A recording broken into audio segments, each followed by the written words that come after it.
in terms of the syllabus. Because we were supposed to have an exam the first week we were off. Well, not off, but whatever. So what I want to do today, not finish Beowulf, obviously, that's impossible, but I do want to pick up with Beowulf's, or Hrothgar's homily, which begins on page 107. Skipping everything from where we left off, unless you watched the video lectures, in which case you didn't skip it, you got pretty much my take on it at least. Everything from where we left off, which was what, line 400 something, to Beowulf's defeat of Grendel's mother. He comes back, he tells, Unferth, great sword you have there, didn't do me any good, but I found a gigantic old sword hanging on the wall. God allowed me to see it, etc., etc. And he gives the sword hilt, beginning around, 1678. He gives the sword hilt to Hrothgar. Now, bear in mind, when Beowulf and his men come back from the mere, where are Hrothgar and his men? In his wife's sleeping chambers, aren't they? Not quite. They're back at Heorot. Okay? Why didn't they wait for Beowulf? They thought he was dead. He jumps in the water, and what happens? Almost immediately, it starts bubbling up with blood and gore, and they're thinking, well, there's Beowulf. Okay? And notice he jumps in when? I told myself I would not go back. But I can't help myself. We're told, non dies. That is the 9th hour of the day. Okay? Why is that significant? Because the Germanic people, it's an illusion. What happened at the 9th hour? That's when Christ died. Okay? So, Beowulf goes down, he fights Grendel's mother, he kills her, he takes Grendel's body with his sword, he chops the head off, the body explodes, all the blood and everything welling up. What do Beowulf's men think? They think like Hrothgar thinks, he's dead too. Okay? Remember, just before Beowulf fights Grendel, what do Beowulf's men think? We're told very explicitly, they think they're goners. They don't think they're going to be waking up the next morning.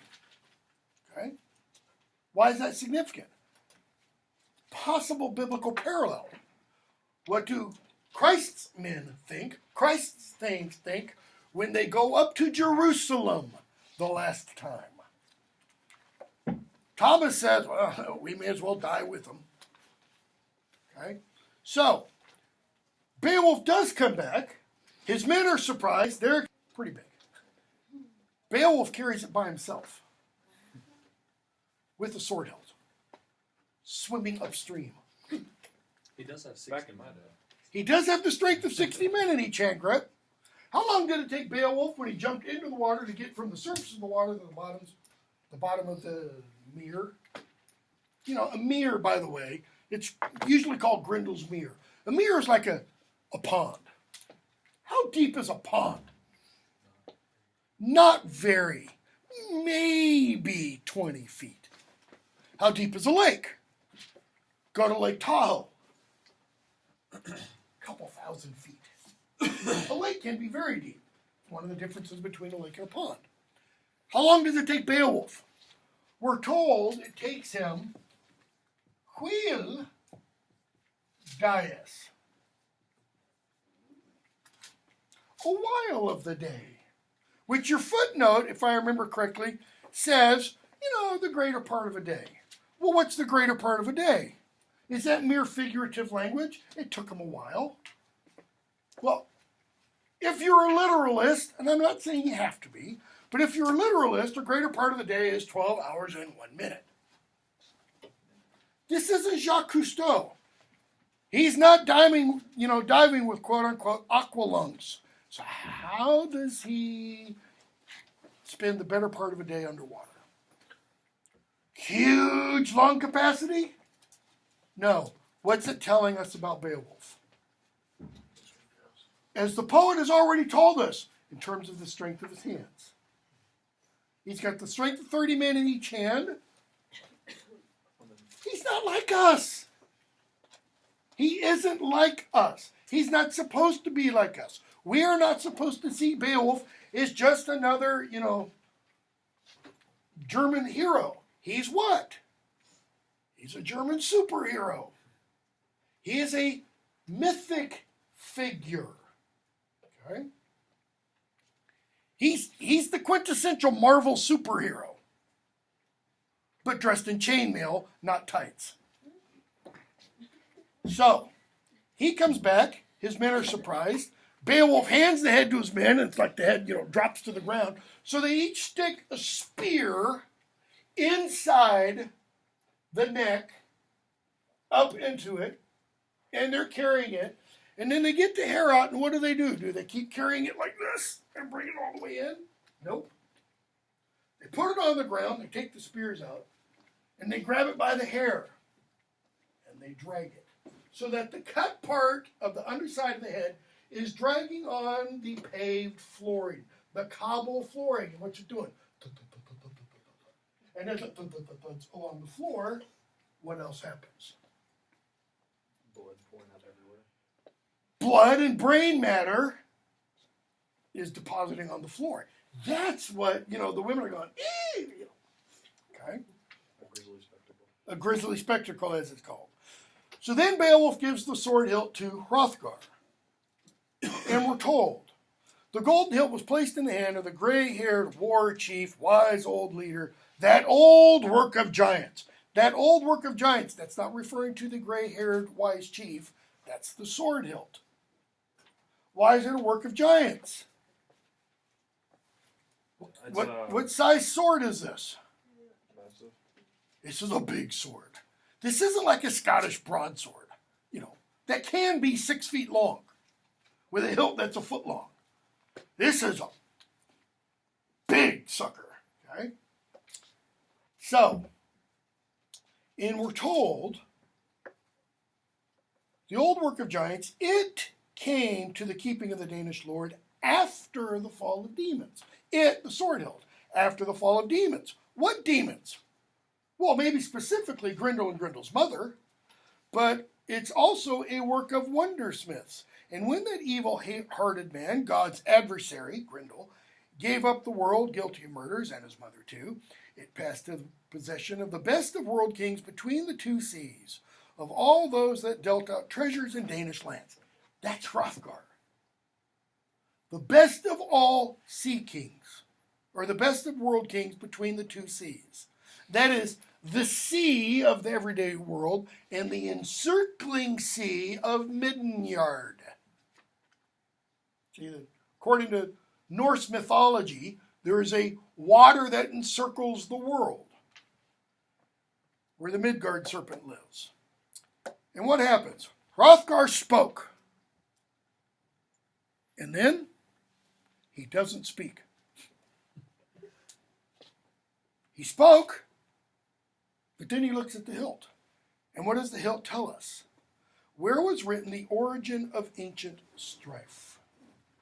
When the flood slew, rushing seas, the race of giants. What flood? Louder? Noah's flood? Possibly. Is there any other flood? Yes, there is in Germanic mythology. There's a flood that destroys the frost giants. Not Thor's Ragnarok.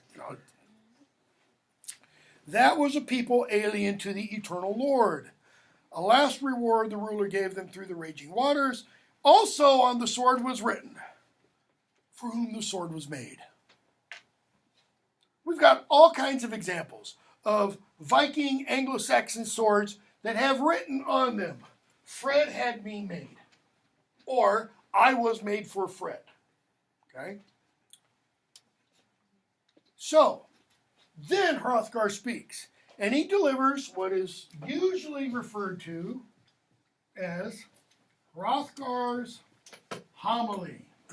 Sometime Hrothgar's sermon, but it's an Anglo-Saxon and it needs to alliterate. So Hrothgar's homily sounds better. And what is a homily? What is a sermon? Preaching, right? Preaching usually about God and us and the relationship there too. So what does he do? He says, one may indeed say, if he acts in truth and right for the people, remembers all, old guardian of his homeland, this Earl was born a better man. And he probably points to Beowulf. You're a better man than I am, Beowulf. Well, duh. I mean, he killed Grendel one night. Didn't take him 12 years. What else? Your glory is exalted throughout the world, over every people. Wow, that's pretty extreme. You hold it with patient care and temper strength with wisdom. Latin, fortitudo et sapientiae. Why am I putting the Latin? Because a famous Anglo-Saxon scholar, R.A. Caskey, wrote fortitudo et sapientiae as the controlling metaphor or theme of Beowulf. Strength and wisdom. Notice, you temper, he says, strength with wisdom. What do you do when you temper steel? You harden it. You make it so it won't break. All right? Who in the poem that we've seen so far does show at least a modicum of wisdom? Hrothgar does. Strength? Not in his current state. Earlier in the poem, he had a lot of strength. Did he have wisdom? So,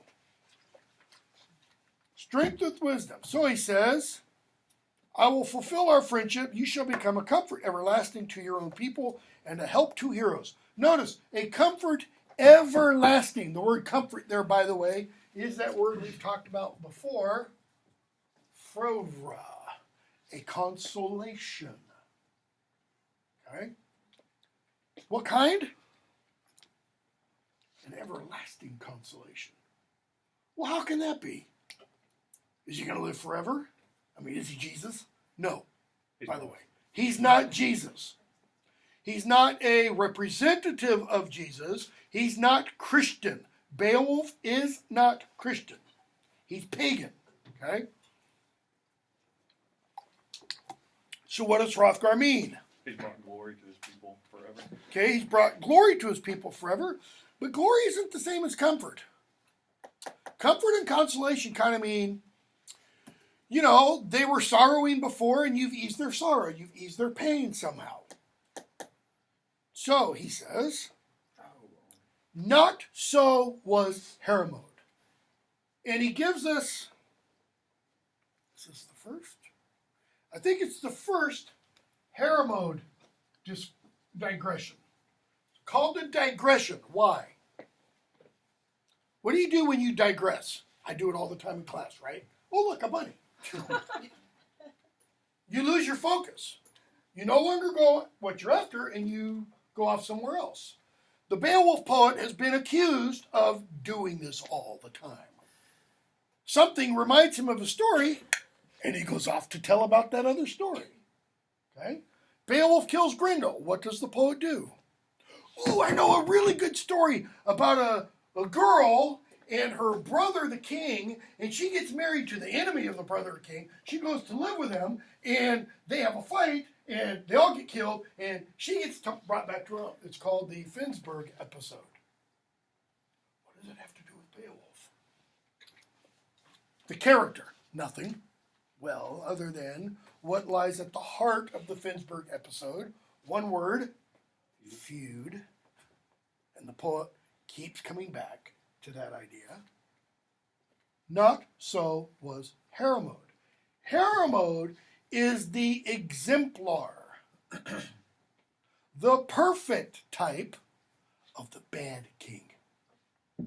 You don't want to be compared with Hermod. Okay? How do we know? He grew not for their delight, but for their destruction in the murder of Danish men. What is a king supposed to do for his people? Protect, defend, enrich, expand the kingdom, distribute treasure. He does just the opposite. Okay? Enraged, he cut down his table companions. Later, as he's dying, Beowulf is going to say, I thank God that I never drunkenly slew my table companions. Not Hermod. Okay? Enraged, he cut down his table companions, comrades in arms, until he turned away alone from the pleasures of men, that famous prince, though mighty God exalted him in the joys of strength and force. In other words, God kind of raised him up, gave him power, and what did he do with it? Mine. Okay? That's what he did with it. In his heart he nursed a blood-ravenous breast hoard. Blood-ravenous means the desire for blood couldn't be sated, couldn't be quenched. No rings did he give to the Danes for their honor. Skjold gives rings, we're told. Hrothgar gave rings, we were told. Hrothgar's given Beowulf all kinds of treasure, right? After Grendel, he's going to give him more in a moment. And what happened? Because of that, he endured joyless to suffer the pains of that strife, a long-lasting harm to his people. Learn from him, understand virtue. What's he mean by virtue? And who's he speaking to? Is he speaking to the entire hall and whoever is there? It seems to me he's addressing Beowulf personally. Okay? Understand virtue means understand, to use an old-fashioned term, righteousness or proper living. Learn from him. Don't be like him. Okay? For your sake, I am telling this what? In the wisdom of my winters. Do we know yet how old Hrothgar is? No, we don't. We're not been told. We're going to be told very shortly. It is a wonder to say how mighty God in his great spirit allots wisdom, land, and lordship to mankind. Notice, he's kind of saying God works in mysterious ways. In terms of what he does, what? In granting wisdom, lordship, and land to mankind. Because to some men, he gives a lot of wisdom, a lot of lordship, and a lot of land. And to some, not so much. Okay? That's his point. He has control of everything. Now, this is Hrothgar speaking. But it's also who else speaking? It's the poet is speaking this through Hrothgar, right? So the poet is saying, God is what? In control of everything. Read Boethius, Roman statesman, 6th century, thrown in jail because a rumor reaches King Theodoric's ears that Boethius has plotted against his life. Boethius is his best friend. He gets thrown in jail, capital punishment. And Boethius, rotting in jail, writes what's called the Consolation of Philosophy, most important book of the Middle Ages. Why? Because he's sitting there reading Wittgenstein and goes, oh man, this just makes me feel so much better. No, the Consolation of Philosophy is the goddess philosophy comes to him and explains to him why bad things happen to good people. The problem of evil or the problem of pain. Okay? And what she tells Boethius, bird's eye view, very short version here, is exactly that. Bird's eye, so to speak. Here's time. Here's the beginning. Here's the end. This is our experience of time. Right? You're born, you grow, you get older, crap happens, more crap happens, more crap happens, you get accused of crap happening, and then you die. That's the linear experience of time. How often do we, in that linear experience of time, say, I understand how everything in my life has worked together. I understand how all the decisions I've made and all the decisions everybody else made has turned into a beautiful Renoir-like painting, and that is my life. Well, maybe it is for you. For me, it's what? It's Jackson Pollock. You know, everything's just, and it's ugly, and it's horrible. That's Boethius' experience. He's like, why me, God? Because he's a Christian. Why me, God? Why is this bad stuff happening to me? So, philosophy tells him, well, there's a couple different things at work. One, you have fortune. Two, you have fate. Three, you have providence. Fortune is a goddess who holds sway down here. And Fortune has a little wheel she likes to spin. That's why Pat Sajak has a TV show, right? Or used to. And she spins that wheel, and what happens? Wherever it lands, it lands. Yeah, wherever it lands, it lands. But it never stops spinning. Sometimes your life is on this trajectory. That's where you want to be, by the way. Rising. Sometimes you're here. Sometimes, like you're Hamlet, or Hamlet's friends, Rosencrantz and Guildenstern, Faith, her privates, we, you're in the middle of fortune. That is, you're either here or here. You don't want to be here. Why? Because you're moving downwards. Where's Bill Gates? Probably up there. Yeah, he's up here. Yeah, he's up here. Where is, I don't know, Trump's former lawyer, Cohen? Probably down there. He's, depending upon your politics, where's Trump? You know, possibly imploding. Okay? It's always moving, though. So, sometimes you're moving up, sometimes you're moving down. Okay, so that's one explanation. So you don't really have much control over your life. Well, that fortune rules down here. What about fate? Fate's outside of Earth. Fate has an influence on fortune. How do you know? Read Oedipus the King. Oedipus the King, there is no fortune, really. It's just, you know, Oedipus. And what does Oedipus hear? What does the Oracle of Delphi tell him? You are fated to kill your father, sleep with your mother, bring beings into the light of the sun that never should be brought into the light of the sun. And he's like, hell no. And he runs away from home, and he causes it all to happen. Because he didn't know he was adopted. If only he'd known, right? My definition of tragedy, when you have to make a decision, but you don't have all the information you need to make that decision.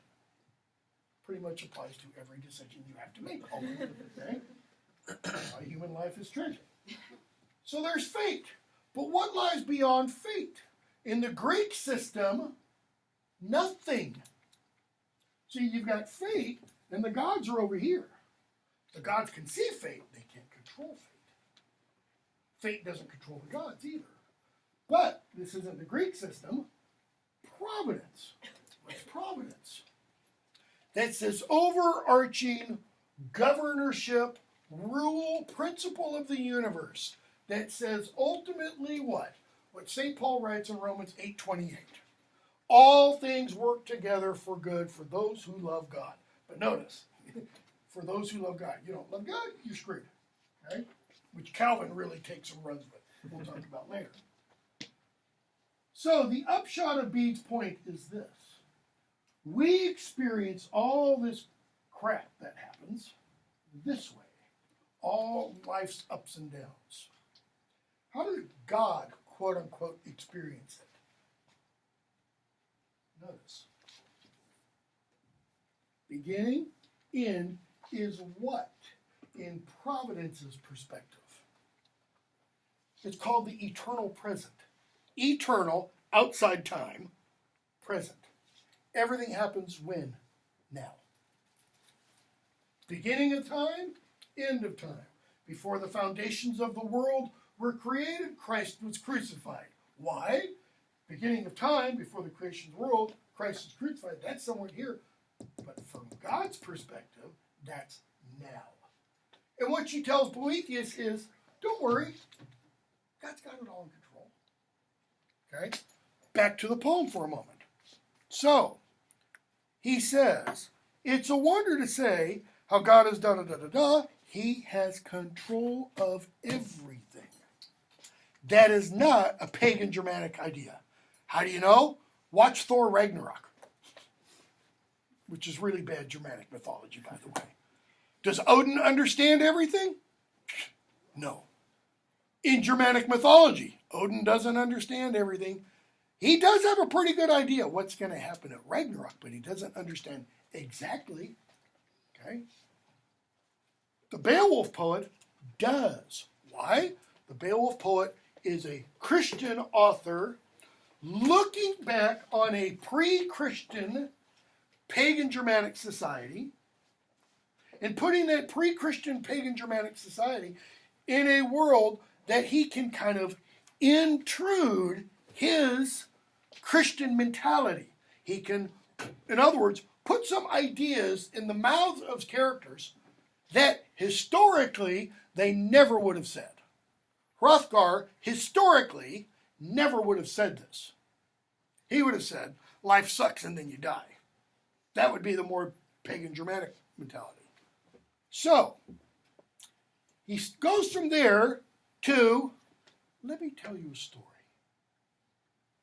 At times, once upon a time, he permits the thoughts of a man in a mighty race to move in delights. That is, he allows somebody of a mighty race, and he doesn't mean race like we mean racial, he means tribe, nation, people, okay? To move, this man's thoughts want to bring delight, okay? How so? He gives him to hold in his homeland the sweet joys of earth, that is, ruler, makes him king. Stronghold of earth, a stronghold of men, he grants him such power over his portion of the world. Think Scyld-Sheving, terrorizing his neighbors. Think Hrothgar, demanding tribute from his neighbors so that they build Heorot, a great kingdom, so that he himself cannot imagine an end to it in his folly. Why can't he imagine an end to it? Where is he on Fortune's wheel? Peak. Peak? Ascent. He's rising. Why? Every morning this person wakes up and what? Today is better than yesterday. Another tribe surrendered to me. We brought more treasure into the treasury. I mean, it's just, everything's going great for this person. Why can he imagine no end to it? What kind of age of life, if you think of this as, birth, death, what kind of age of life does that describe? Youth. I'm not saying anybody here has this mentality, but most 20-year-olds think what? I'm not going to die. I'm impervious to death. You can't, and so what they do, stupid things. Sometimes. Okay? Notice, in his folly, his foolishness, he thinks that. He dwells in plenty. I didn't use Bill Gates as an accident. He dwells in plenty, got billions. In no way plague him illness or old age. Perfect health, and he's young. Or she, if you want. Nor do evil thoughts darken his spirit.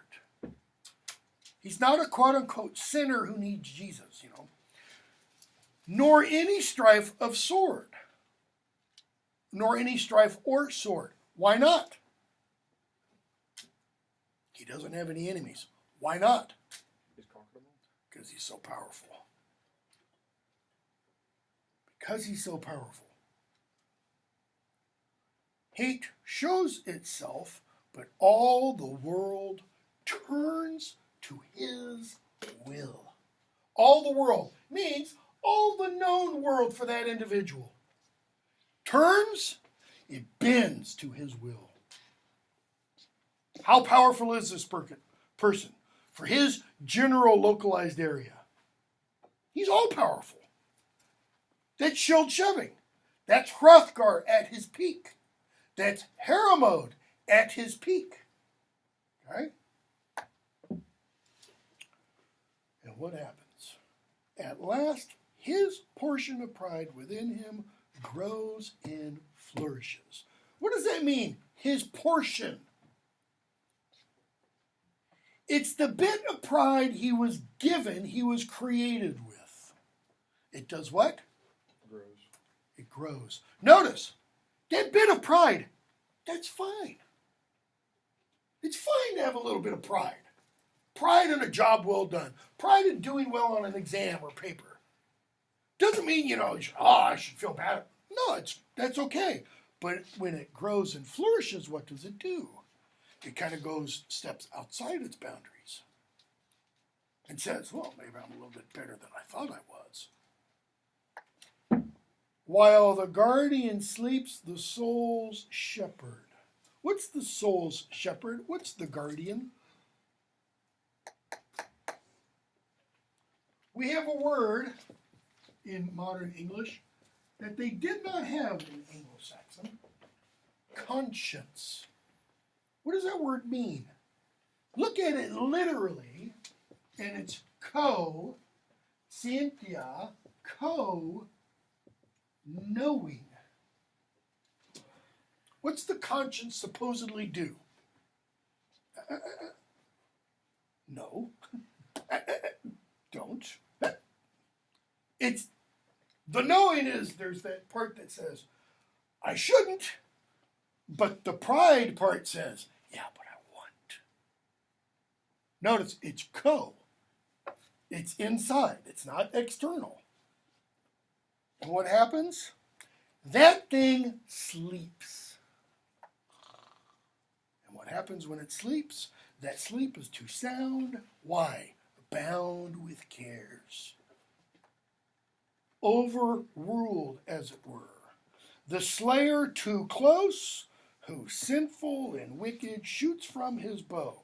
Your gloss tells you the slayer is sin or vice. The soul's guardian is reason, conscience, or prudence. Shoots from his bow. And what happens?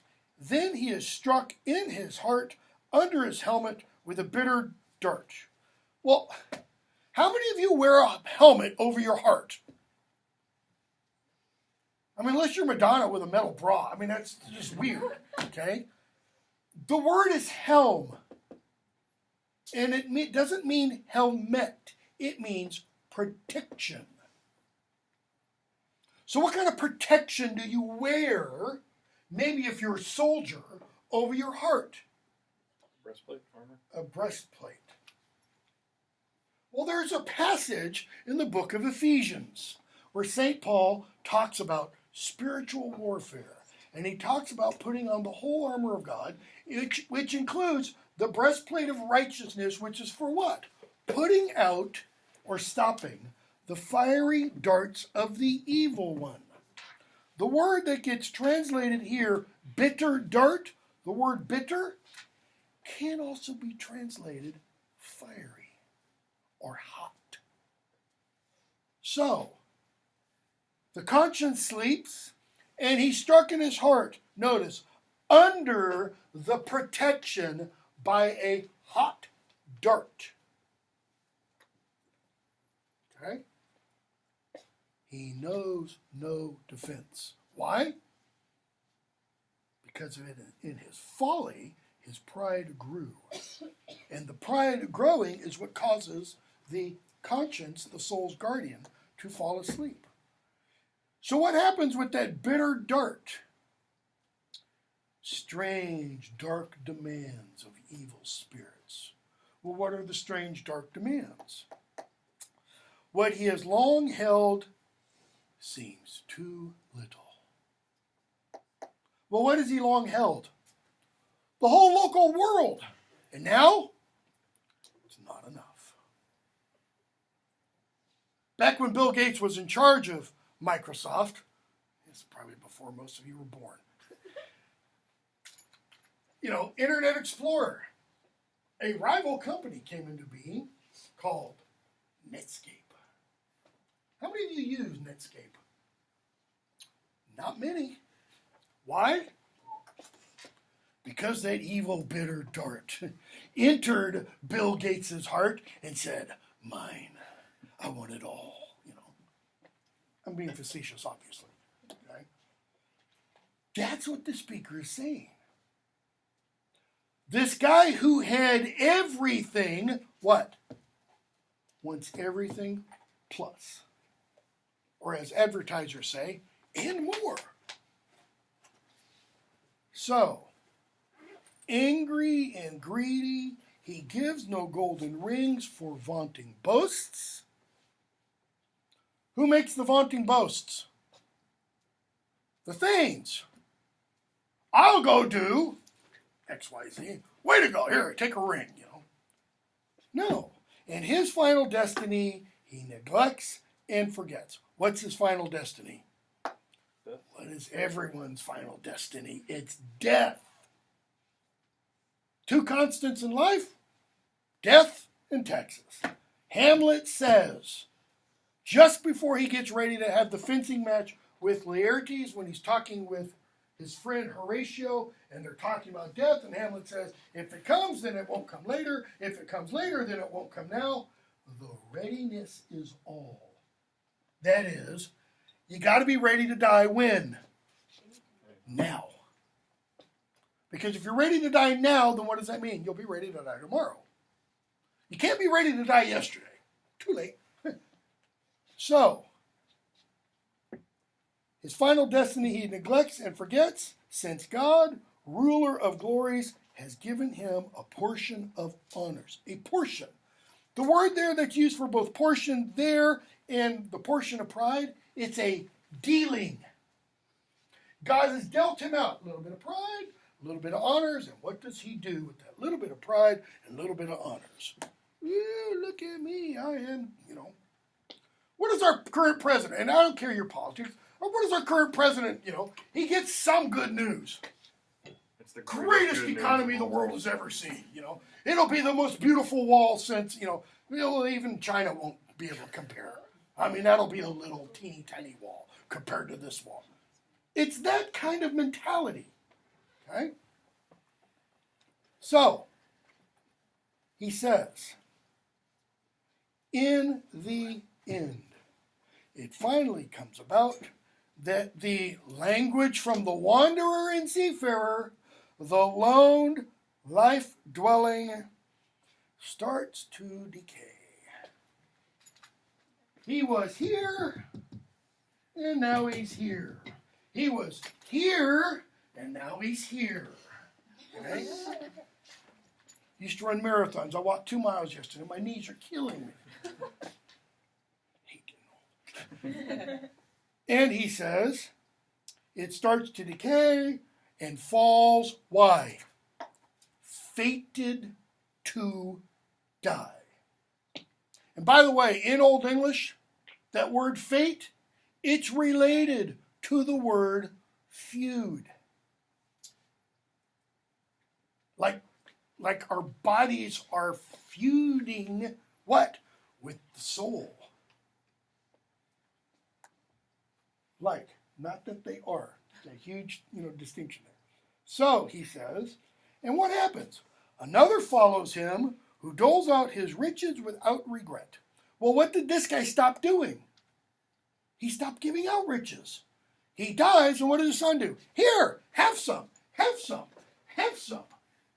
And he just starts throwing it all out. The Earl's ancient treasure. He heeds no terror. So, defend yourself from wickedness, Beowulf. No, put yourself in Beowulf's shoes for a moment. Okay? What has Beowulf just done? hours before. Killed a monster. Killed the last monster, right? That Hrothgar couldn't kill. That Hrothgar couldn't kill. Notice, by the way, after Beowulf kills Grendel, Grendel's mama comes the next night, kills Hrothgar's best friend, and then Hrothgar goes, oh yeah, we probably should have told you. We used to see two of those things walking around and Beowulf's like, now you're going to tell me this, And what's he say? If you're really such hot stuff, you'll take care of her. What is that? It's a Christmas story. I triple dog dare you. If you're a monster killer, Beowulf's like, really? Come on, man. But he does. Okay? So, defend yourself from wickedness, dear Beowulf. And Beowulf's like, he's still holding the head. What have I done? That indicates I'm going to go this way. I'm defending you from wickedness. Well, yeah. So, best of men and choose better. Choose better what? Eternal counsel. In other words, don't choose what? Temporary counsel. What's the temporary counsel? I can have this, and I can have this, and I can have that, and I can have it all mine, and Gollum, my precious. Care not for pride. The glory of your might is but a little while. Yeah, you're strong now. Yeah, you got the strength of 60 men. Okay, woohoo, big deal. What's going to happen? Too soon it will be that sickness or the sword will shatter your strength, or the grip of fire. So you're going to get sick, or somebody's going to stab you in the back, or you'll get burned, or a flood, or the cut of a sword, or the flight of a spear. That is, someone won't even be man enough to come up and fight you face to face, but he's going to throw a spear from 20 yards away. Or a terrible old age. Notice he mentions sword twice and age twice. Why? Well, age, because we all face that, unless we die young. The sword, hello, Germanic warrior. Or the light of your eyes will fail and flicker out. What's he mean? You just gradually wear down.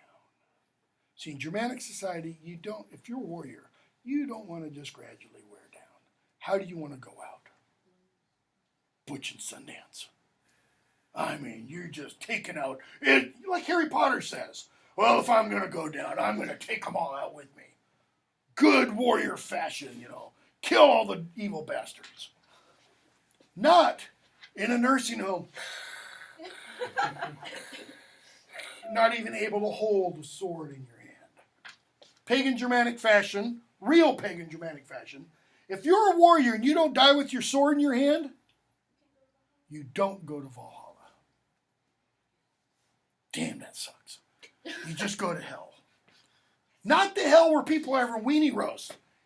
The cold place where everybody's like it was 3 weeks ago,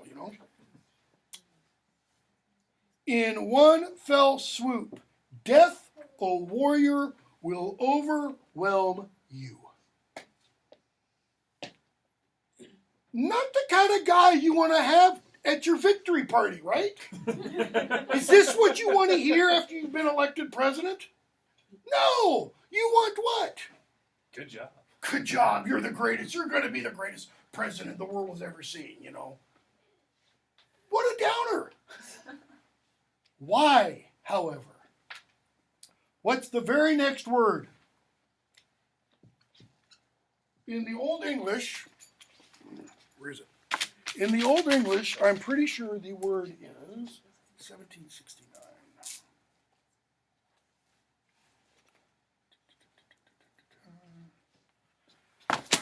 It's not flipped on. Swa. So. Or thus. 100 half years I held the ring danes. What does so or thus mean? Therefore, it's a conclusion, right? What's the conclusion of? His advice. Okay, what else? What happens? You're working math. You're not English majors. You're dumb math majors. And you do this. This is so, thus, therefore, to. What am I getting at? What is Hrothgar saying? This all relates to what I'm about to say. Keep going. Is he talking about himself? Bingo. Thus I ruled 100 years. I ruled, he says, 100 years under the skies and kept them safe from war. He ruled 50 years. 50 years of what? Peace. 50 years of peace. There's a statistic running around, I think it is somewhere on the internet. In the history of humanity, let's say from historical record to today, there's only been a period of, I think it's something like 26 years, where nobody was at war. 50 years, he says. For 50 years, I ruled this way, kept my people safe from many tribes throughout this Middle Earth. Why? Because he had the hell scared out of everybody else. He had the fear of God, / Hrothgar, put into them. From spears and swords, so that I considered none under the expanse of heaven my enemy. None of them would dare take me on. For 50 years. Okay, so that makes him how old at very minimum? 60? Let's say he became king when he was 10, and he was a real manly 10-year-old. 70? A lot easier to see him becoming king at 20. So minimum 70. Turnabout came in my own homeland. What's he mean by turnabout? I wish he hadn't used that word. Reversal. Here, right there, like overnight. Literally, like overnight. Grief after gladness when Grendel became my invader, the ancient adversary. Okay?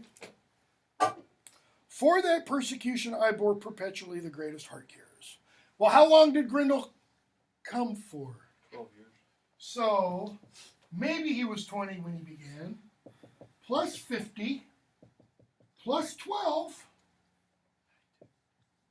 That makes Hrothgar at least 82.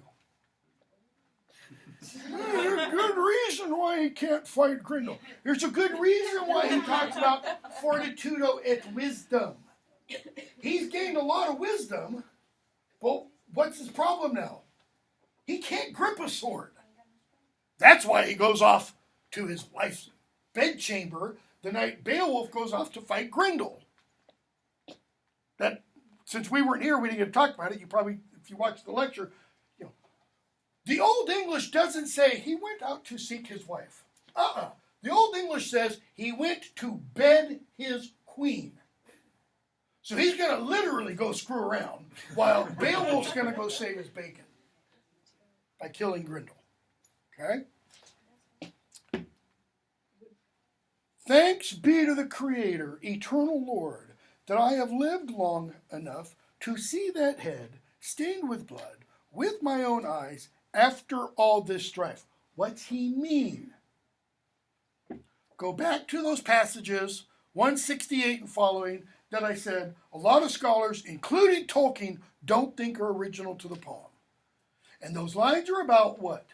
Those who seek change or expect change to happen versus those who don't. For 50 years, what did he expect? Nothing's going to change. I'm on top of the world. Nobody would dare make an enemy of me. And the very next morning, Grendel comes. And for 12 years, what happens? He's no longer at the top of the world. Now he's at the bottom of the world. Before, people were telling stories about Hrothgar, his building this great hall. Now they're telling stories about how horrid Hrothgar is. What a crappy life he has. When he's up here, he thinks it's going to stay like this forever. When he's down here, he thinks it's going to stay like this forever. The poet is emphasizing, however, what? Change. Life doesn't stay static. It's dynamic. And if you think that you're in a position where it's always going to be this way, watch out. Because why do you come to the place where you think it's always going to be this way? Because I'm in control. That's why. Okay? So that's why he warns Beowulf against pride. Okay? Now he tells him, go take a seat. Have a beer. Enjoy the feast, honored in battle. Between us shall be shared a great many treasures when morning comes. So, morning comes, and what does Beowulf tell him? Time for us to go home. How long's he been there? He gets there the first day, he kills Grendel. Second day, Grendel's mother comes. 2 nights pass. He kills Grendel's mother the next day. Third day and night pass. And what happens? Beowulf goes back away. Any symbolism there? 3 days, 3, kind of monsters. Jonah in the belly of the whale, Christ in the tomb, etc. Okay? So, what does Hrothgar say? All that treasure I gave you before, just max out the credit card.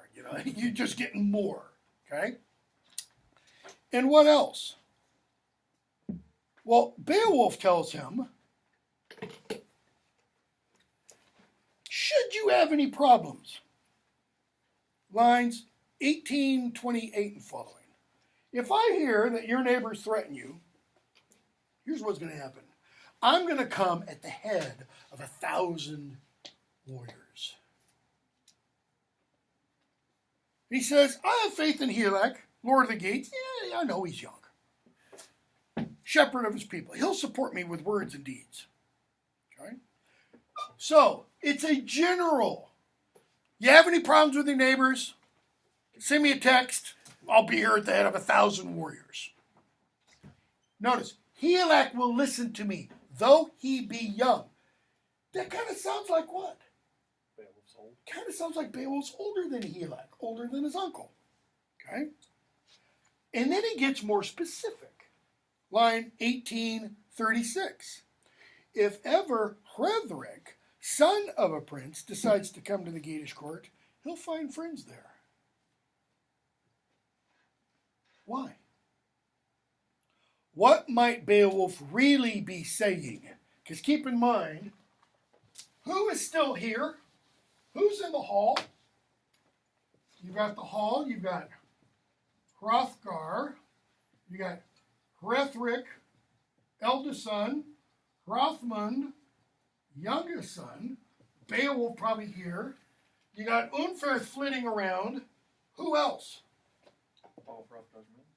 Hrothulf. Nephew? That the poet has possibly alluded to, there being some bad blood issues between them, because it's Hrothulf that Wealhtheow addresses and says, I know, my good nephew Hrothulf, that we can trust you. That should anything happen to Hrothgar, you will repay our kindnesses and our good deeds to you by helping our... And then she kind of says to Beowulf, keep an eye on my son. Okay? She's making it clear there, I don't trust him.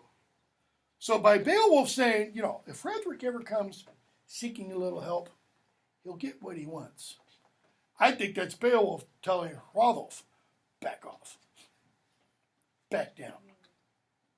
Hrothgar, the wise Lord has sent those words to your heart. Thank you. Okay? So, he says, if Helak ever dies, your people will make you king. You'll be the best king the world's ever seen. And then he says, 1855, You brought it about that between our peoples, the Geatish nation and the Spear Danes, there shall be peace, and strife shall rest the malicious deeds they endured before. See, when Beowulf and his men land on the Danish coastline, they're not at peace, the Geats and the Danes. There is some open hostility, or maybe at the very least, Cold War. So that when a Coast Guard goes, who the hell do you think you are landing on our coastline like this? Okay? He's got reason to be concerned. Rollo says Beowulf just now did what? You brought peace between our two peoples. There's no longer enmity. He says, many shall greet each other with gifts across the Gannett's path, that is, across the sea. That is, trade will recommence between the Danes and the Geats. Okay? So, bunch of treasures brought in. He brings treasure to compensate Beowulf for the loss of Honshu, his man that Grendel ate. Why did Beowulf let him eat Honshu? Bait? Wow. Yes, sir, I'll be bait for you, you know. You think when they all lined up here, I mean, they get rid of the tables, here's the doors, they know Grendel's going to come in, and they line up. You think they drew straws for who's sitting by the door? I don't know about you, I'd go, Beowulf. No. Let's put Big B there, you know. Because Big B comes over here, and he just what? Waits. Watches. He doesn't only wait, he watches. All the other men fall asleep. Beowulf says, Grendel comes in, and he watches. That's cool, man. Yeah. So, he does that. Beowulf gives treasure to the Coast Guard, and they make their way back. And we're told, let's see here. Very, very quickly, Beowulf and his men go back to the land of the Geats in 1987. Helak says to Beowulf, how did you fare when you suddenly resolved blah, blah, blah, blah, blah? Did you better at all the well-known woe of Hrothgar, the famous prince? For that I seethed with heart care and distress, mistrusted the adventure. Well, Beowulf said, and the poet said, all the men of the Geats said, yeah, Beowulf, you should do this, you should go. And here's Helak going, I didn't think you were going to make it. Man, I was really worried. I implored you not to seek him out. Okay? So Beowulf says, well, it's no mystery. In other words, surely you've heard the songs about me already. I mean, it's been on headline news, you know. He says, I avenged them all. I'm going to skip a bit. And Beowulf tells a story about what's going to happen to Hrothgar's daughter. Now, did we see any of what Beowulf talks about? Nope. So is Beowulf just telling a story? Or is he saying, you know, based upon Germanic customs, this is what I think is going to happen? Because the story he tells is about Hrothgar's daughter, Freywaru, is going to marry ENGL, son of Froda, Heathobard. Why? To bring peace between those two warring tribes. And what's going to happen? One of the Danes in her retinue, in her train, her company, is going to go live with her. She's going to have a select group of warriors. And he's going to be in the hall one evening, and he's going to be all decked out in some old dead Heathobard's armor.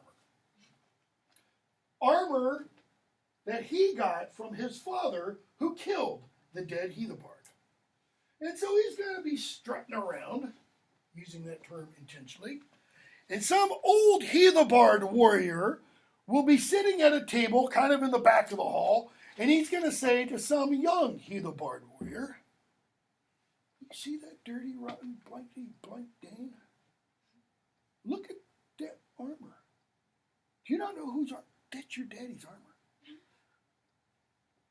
And what does that usually mean? He killed your dad. And that was his daddy's armor before him. Better go get it. That's exactly it. Better go get it. You gonna let him do that? You know what he's doing, don't you? He's pushing your face in it. His daddy killed your daddy. You gonna let him do that? Fourfold dramatic ethic. You gotta avenge your daddy. And what does the young guy do? Damn it. And he goes off and kills the guy. Why? Well, maybe marrying your daughters off to buy peace isn't such a hot idea. How well did that work for Hildebert with the Frisian Finnsburg episode? Not so well. Okay? So he tells that story, and pick up with, that finishes, and Beowulf gives the treasure to Helac, including the neck ring, okay, that Wealhtheow gave him. What's called the Brosinga, or what's referred to as being like the Brosinga necklace. We don't know what the Brosing necklace was. Apparently it was this great treasure. Right? And what happens? Helac takes that Brosing necklace and marches off into battle. Let's see here. Pick up with 21, what time is it? 2:42. Pick up with 2177. So the son of Ecgtheow showed himself brave, renowned for battles, noble deeds, pursued honor. The poet says this, by no means slew drunken his hearth companions. Remember, that's what Hermod did. He had no savage heart, but the great gift which God had given him, the greatest might of all mankind, he held brave in battle. Now, the poet is probably suggesting there, Beowulf used his strength for what? Battle. He only used it in battle. He had been, what? Long despised, as the sons of the Geats considered him no good. Nor did the Lord of the Waiters wish to bestow many things, good things upon him on the mead benches. The Lord of the Waiters, that's probably Helac. Helac didn't want to give Beowulf treasure, rings and such. Why? When it says he was long despised, your footnote says the reasons for ascribing to the hero and unpromising youth, elsewhere not mentioned, are not clear. Well, I think they might be a little bit clear. It's kind of showing that Beowulf rises from nothing. Okay? Tolkien says the entire poem is about the rising and falling of a great hero. He rises from nothing. Who else rose from nothing? Skjold. Okay? And when it says he was long despised, the Old English word there, it's best described as slacker. He was a slacker. What do you mean when you call somebody a slacker? Good for nothing. Not going to amount to squat. Okay? Reversal came to the glorious man for all his griefs. There's that change theme again. And then what happens? 2190 and following. Helac takes that neck ring, okay, and he wears it off into battle. 2200. Then it came to pass amid the crash of battle in later days, after Helac lay dead, and for Hardred the swords of battle held deadly slaughter under the shield wall, Hardred is Helak's son. Okay, so within 3 lines, 2 lines, Helak and Hardred are dead. That what? Line 2207. Then came the broad kingdom into Beowulf's hands. Space of 7 lines. Beowulf goes from merely coming back and getting some reward from Helak to suddenly being king. And what? The rest of 2208, he held it well for 50 winters. Sound like anybody else? Who else ruled, by the way, for 50 winters other than Hrothgar? We have one other character. Hrothgar and Beowulf, Grendel's mother, we are told, ruled her hall for 100 half years. She's a ruler too, okay? So, he ruled it for 50 winters. He was then a wise king, old guardian of his homeland, until in the dark nights a dragon began his reign. Not attack. The dragon rules at night. Eerie parallels. Why does he rule at night? Because some sort of man, 2214, snuck into the dragon's barrow and stole a cup and jumped straight to the Hobbit and Bilbo Baggins. Okay. Why did the guy go into the hoard and steal a cup? Because this person is a slave and he is attempting, apparently, to buy his freedom. Okay. What do we find out at the end of the poem, however, about this treasure that this guy doesn't know at this point? It's cursed. It's cursed. It's his taking the treasure from the barrow that, springs the curse, so to speak. So, the dragon comes out of the barrow. Barrow's a round mound from the top. Looks like this from the side. And we're going to be told it has an archway entrance called Stan Boga. This is stone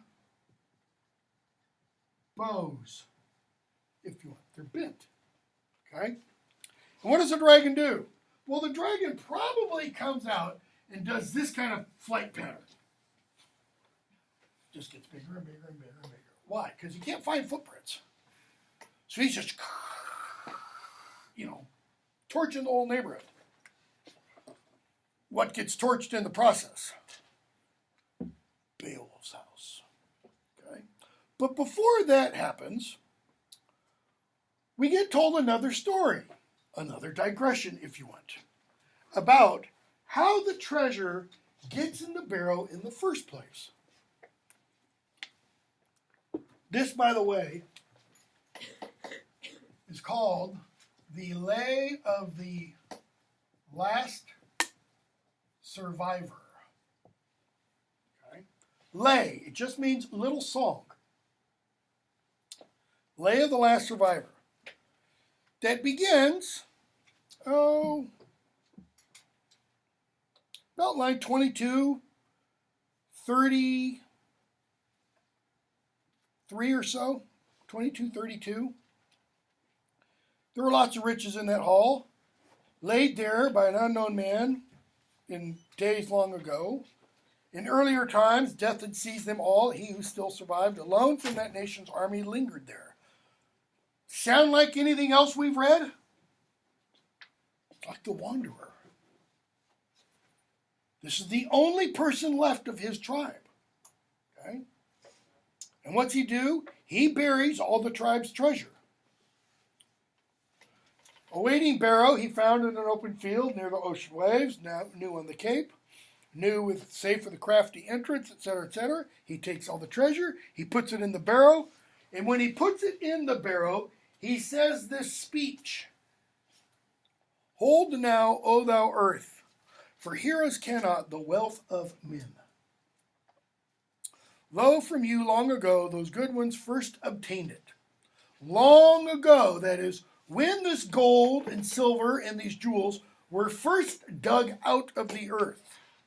Okay? Death in war and awful deadly harm have swept away all of my people who have passed from life and left the joyful hall. Now have I none to bear the sword or burnish the bright cup, the precious vessel. All that host has fled. They've all died. And it's kind of like, and I alone am escaped to tell thee. You know, Ishmael in Moby Dick, or Job's various messengers in the book of Job about what happens to all his children. Now must the hardened helm of hammered gold be stripped of all its trim. Why? What's the trim? It's the non-gold metal that will what? Rust. Because gold doesn't rust. The steward sleep, who should have tended to this battle mast, so to this warrior's coat, etc., etc. Harp joy have I none, no happy song, nor does the well-schooled hawk soar high throughout the hall, blah, blah, blah. Savage butchery, 2265, savage butchery has sent forth many of the race of men. Okay, many of the race of men, that's litotes. It's sent how many of the race of men? All, is what he's saying. In terms of his tribe, all his people had been killed by what? Warfare. What's the warfare been fought for? Why do you conquer other nations? Take their land. To take their stuff. It's for stuff, right? Very, very infrequently in human history are wars fought for high, noble ideals. Usually it's because I want what you have. I mean, why do thieves break into your houses? Because I want what you have. Give it to me otherwise. Okay? So what happens? So grieving, he mourned his sorrow alone after all. Unhappy, he sped both days and nights, that is. Like the wanderer. This guy's cares just keep going on until the flood of death broke upon his heart. Nice way of saying he died. Now, one scholar, one Anglo-Saxon scholar, here I'll put his name in here, named Raymond Tripp, died several years ago. He actually put forth a theory that almost no Old English scholars agree with, and he did it in a big old massive book. Self-published, essentially, because no publisher would take it. And the book's like this thick.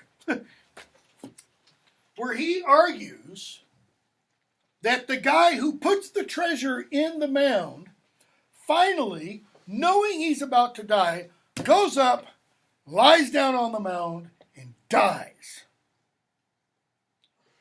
And wakes up the next morning as the dragon. Why?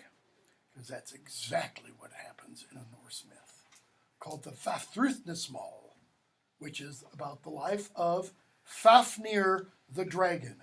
Fafnir had been a dwarf who finds a dragon hoard and falls asleep on it and turns into the dragon. You might be familiar with this motif because C.S. Lewis ripped it off for Voyage of the Dawn Treader, when Eustace falls asleep on a dragon's mound and wakes up as a dragon. Okay? So, the old beast of the dawn finds the hoard and does what? Lies asleep on it. 2275. It is his nature, that is, it is a dragon's nature, to find a hoard in the earth where, ancient and proud, he guards heathen gold, though it does him no good. Notice that word, by the way, heathen. That word can only be used in context of with Christians. The word isn't used, the word used is not pagan.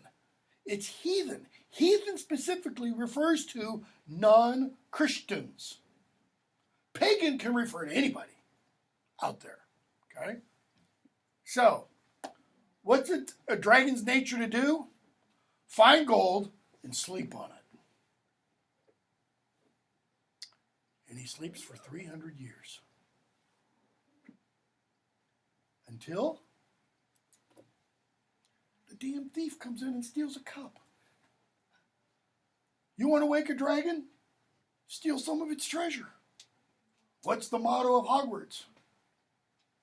Never tickle a sleeping dragon. Never waken a sleeping dragon. What does the dragon do after he comes out and does this? The dragon goes back into its burrow, probably walks 2 or 3 times around it like a dog, and goes back to sleep. We're going to be told after Beowulf's fight with the dragon by Beowulf that Beowulf and Beowulf's other men tried to persuade Beowulf, let sleeping dragons lie. He'd gone back to sleep. Theoretically, how long would he sleep? 300 more years. Another 300 years. So why doesn't Beowulf let him sleep?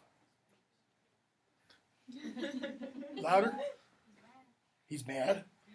Burn my house down. If I have a house to go back and go to bed. Dirty, rotten, legless lizard, you know? Why else? He's a badass. He's a badass. Because he's a hero. He's what? Monster He pulls Slayer. out his wallet and it says, Monster Killer. This is what I do. And what else? How old is he? 70, 100. Do we know? This has been driving me crazy for about 10 years. He rules for 50 years, and the dragon comes. How old was he before that? We don't know. How long between he kills Grendel's mother, and he becomes king? We don't know. It could be a year. It could be 20 years. Take that back. Couldn't be 20 years. Hardred is young. Okay? When he becomes king. He's not really old enough to be king. So what happens? We're going to be told that when Hygelac dies, Hygd, Hygelac's wife, offers Beowulf the kingship. And herself, along with it. And Beowulf says no. Not because he's gay. I once had a student write a term paper. Literally. That's bold. Beowulf, the untold story. It was horrible. I kind of liked the premise, but it was horrible. Okay? But what Beowulf does say is he'll stand behind the throne and flex. He'll just, you want to come get Hardred, you got to come through me. And everybody goes, no. Actually, they don't, which we'll talk about in a moment. So, how old is he when he kills Grendel? We don't know. Go back to Hrothgar for a moment. Hrothgar says 50 years peace, then Grendel came. Andy says that he knew Beowulf when he was. He knew Beowulf, or he knew Beowulf's father when he was at the beginning of his kingship. He says, I was new in my kingship when Ecgtheow came and sought me out. 62 freaking years ago. Okay, maybe. Let's say, take 5 years off. 57 freaking years ago. Is that when he knew Beowulf, being but a boy? Because if it is, then that means, okay, let's say you take 10 years off of that. And Beowulf was 10 when he knew him. Beowulf was 47 then.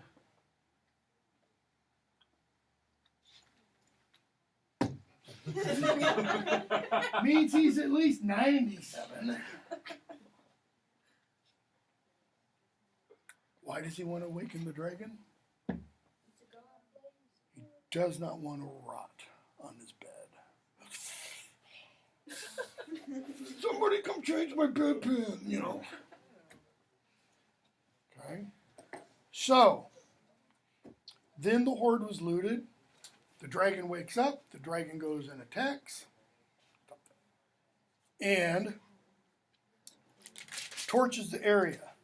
And we're told 23:27. To the good man that was painful in spirit, greatest of sorrows. The wise one, that's Beowulf, believed he had bitterly offended the ruler of all. Notice, Hrothgar doesn't think that. We're never told Hrothgar thinks that when Grendel first comes. The dragon comes, and what's Beowulf's first thought? I've offended God. What does that possibly, I'm not saying it does, what does it possibly show?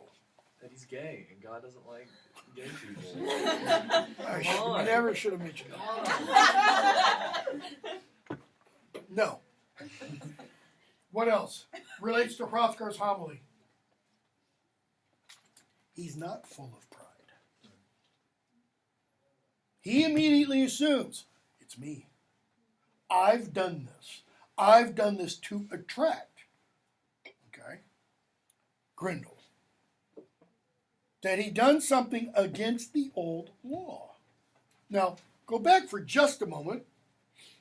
When Grendel first comes, the poet says that Grendel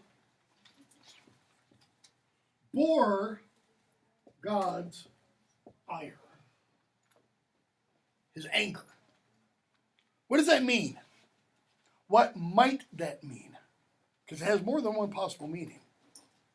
Either he's an instrument of God's anger, or that God's angry at him and he's taking it out. It could mean God's angry at him. Why?